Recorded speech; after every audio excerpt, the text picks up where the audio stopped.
I've received a lot of feedback during my life, through university, at work, or just randomly. And let me tell you, some of that feedback built me up, but some of that feedback did keep me questioning if what I'm doing is even good or what am I even doing. If you're one of those people that just stresses out whenever they hear the word feedback, then this video is for you, because today I will be talking about my 8 tips to handle feedback and just handle it with confidence and handle it differently. Let's first acknowledge that no one teaches us how to accept feedback, especially bad feedback. There's no subject at university called feedback, although it would be good if there was. But no one actually teaches you how to receive it, especially the bad one. So the only thing that I can think about being told was, don't take it personally. Like, that's easy peasy lemon squeezy, when in truth, it's far from. But as I said, it's not that simple. I mean, it's not easy, because when you've poured your heart and soul into a project, into your art, into an idea, it feels personal. I mean, it is personal. It's you. So let me tell you, here's what usually happens.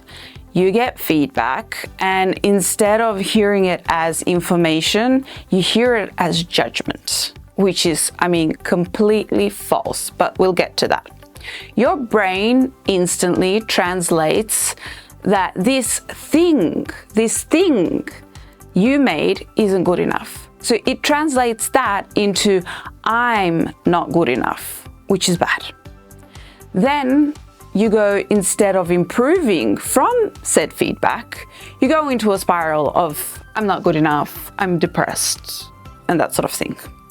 And that spiral eats at your confidence. And once the confidence is gone, then it's much harder to create, to take the risk, to put yourself out there again. Let me give you a couple of examples of how this showed up in real life for me. Back when I was studying architecture, feedback was just part of everyday life, like everywhere. Every project had a critique, every design had to go up on a wall, and you would kind of stand next to it while your professor were kind of looking at that printed kind of paper that you were kind of presenting on, and they would feedback.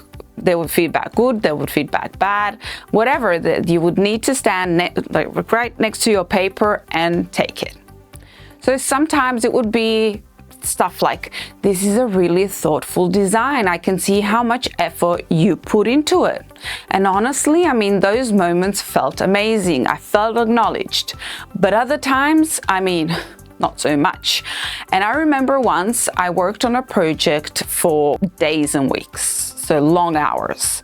And I tried to make something practical, something that can actually be built. And when I presented it at class, the professor looked at it and basically said, I mean, this is fine. It's completely buildable, but you should have been thinking more conceptually. I mean, we are at architecture university, not actually building things. So I just stood there. I was like, wait, what? Isn't the whole point to design something real? I mean, what's the point in designing something conceptual? So I left that critique feeling just completely deflated, like I had completely misunderstood the assignment. Looking back though, that experience taught me something really valuable. And that's that feedback often reflects what the person feedbacking values, not whether or not the work is good or bad. My professor wanted something conceptual, and I gave practical. That didn't mean that my design had no worth. It just meant it didn't fit into the lens, into the box of that moment. And once I realized that, I just stopped letting a single critique define how I felt about myself or my abilities. Another example I wanted to talk to you about is basically at work. And this happens, on the regular. So there was this time at work with stakeholders who gave me really specific directions. I followed them to the T, to the letter, polished everything, and felt confident about what I was delivering. When I showed it to them, they kind of paused and they were like, and then said, well, this isn't really what I had in mind. And in that moment, I just wanted to scream. I was frustrated because I did exactly to the T what they asked for. But later, I realized something important. Sometimes a stakeholder's feedback isn't about, again, your work at all. Sometimes it's about their own uncertainties, their vision not being clear or wanting to iterate endlessly. There comes a point where it's no longer about you designing or improving your skills. It's about holding that pencil with them. And I know that that's bad, but sometimes that's honestly what you need to do. And that's okay. That doesn't mean that your work is bad. It means that the dynamic has shifted, if you want to take it that way. The lesson?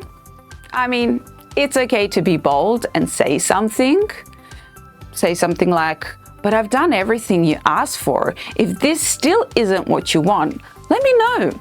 Let me know specifically what to adjust and I'll do it. That way, you own your work and the responsibility for further iterations kind of shifts to them. So understanding the difference, that sometimes feedback is no longer about your work, but about their process, that protects your confidence and lets you keep doing good work without spiraling over things that aren't really in your control. So how do you actually handle feedback without letting it crush your confidence and soul? I like to think of it as a set of tips I go through. These little tools kind of help me stay grounded and make the most of it. So here are my 8 tips. Tip number 1 is pause before reacting. When you first hear feedback, especially bad feedback, your body reacts before your brain does. Your stomach drops, your chest tightens, you get defensive, you want to cry. Totally normal.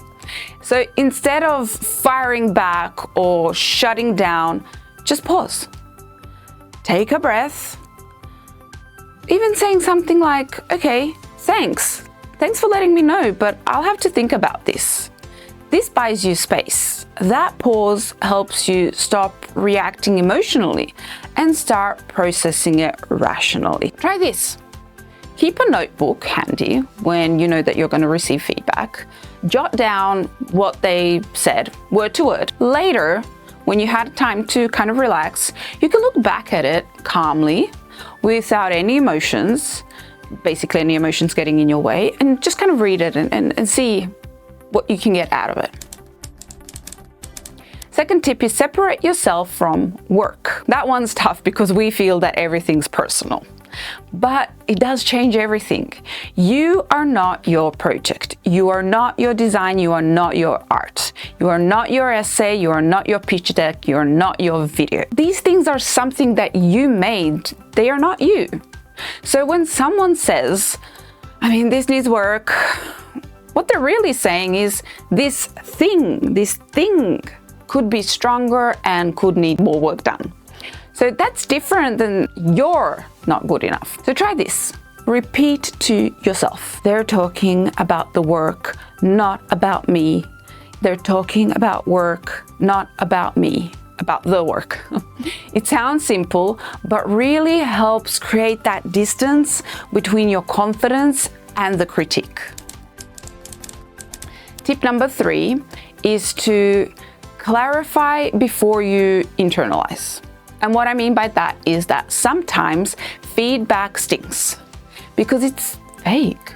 Instead of assuming the worst, ask clarifying questions, such as, can you tell me more about what's not working for you?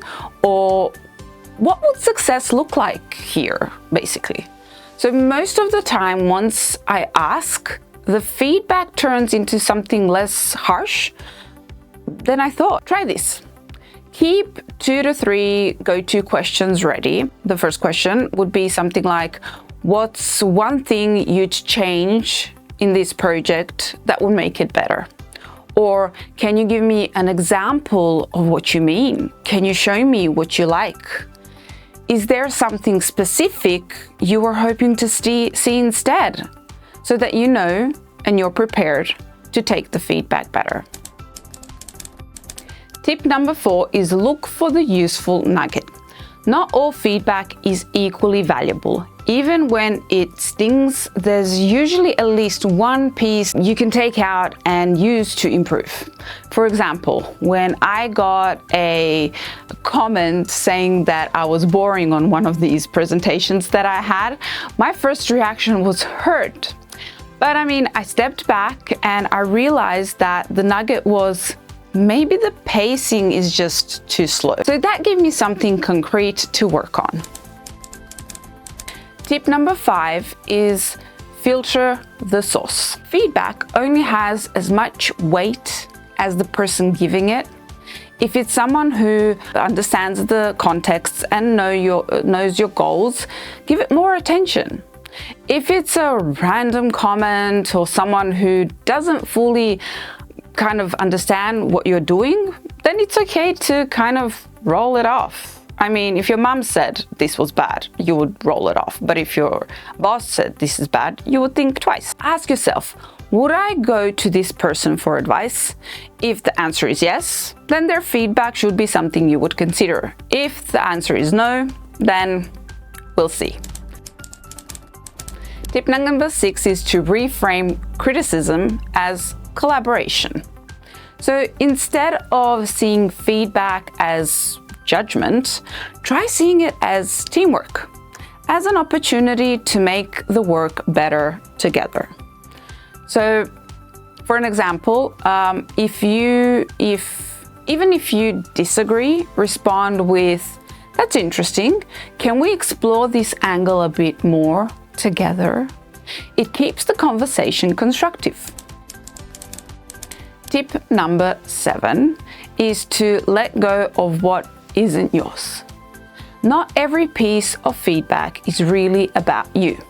Sometimes it's about someone else's indecision, preferences, or just ideas, not the quality of your work. Holding on to that can drag your confidence down completely unnecessarily.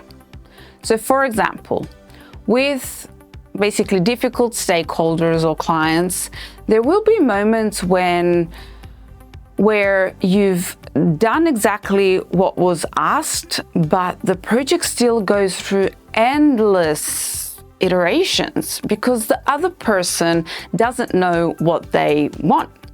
And this is not on you, this is on them. So in this case, try this. Recognize when feedback is no longer about improving your work, but about someone else basically shaping it. Boldly acknowledge that you're done. Then let go of the rest. Say to yourself, I've done my part, I did what I could, and if there's any more iterations, that's their process. So not a judgment on me. This again protects your confidence and keeps you from taking unnecessary guilt or self-doubt. Tip number 8, decide what to keep and let go of the rest. You don't have to act on every piece of feedback. Sometimes feedback basically contradicts itself.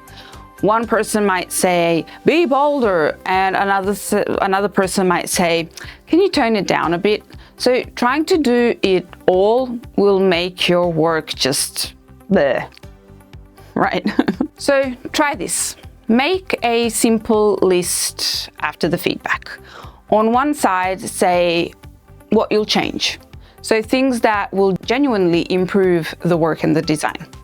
And on the other one is what you'll keep as is. So things that matter to you, even if someone basically disagrees. Following these tips doesn't make feedback painless. I'm sorry to say, but it doesn't. I mean, it can still sting, but it gives you a way to take it in, learn from it, and walk away confident instead of crushed. So let me give you the truth. Feedback doesn't have to crush your confidence and soul. It's not about avoiding the criticism or pretending it doesn't sting and sting a lot. It's about learning to see feedback as data, not a personal attack. Because your confidence doesn't come from never being criticized. It comes from knowing you can take feedback, process it, and use it without tearing you down. So the next time you get feedback or your stomach just drops, remember, pause. Separate yourself from your work. You are not your work. Find the nuggets, if there are any. Filter the source, and then rebuild your confidence with intention. Trust me, the more you practice this, the easier it gets. And instead of fearing feedback, you'll actually start to welcome it because you'll know it makes you better, not smaller. And hey, if you ever had feedback that just stuck with you and that you couldn't kind of process, that you were struggling to process, I'd love to hear about it. So drop it in the comments because you are definitely not the only one. If you found this helpful, subscribe.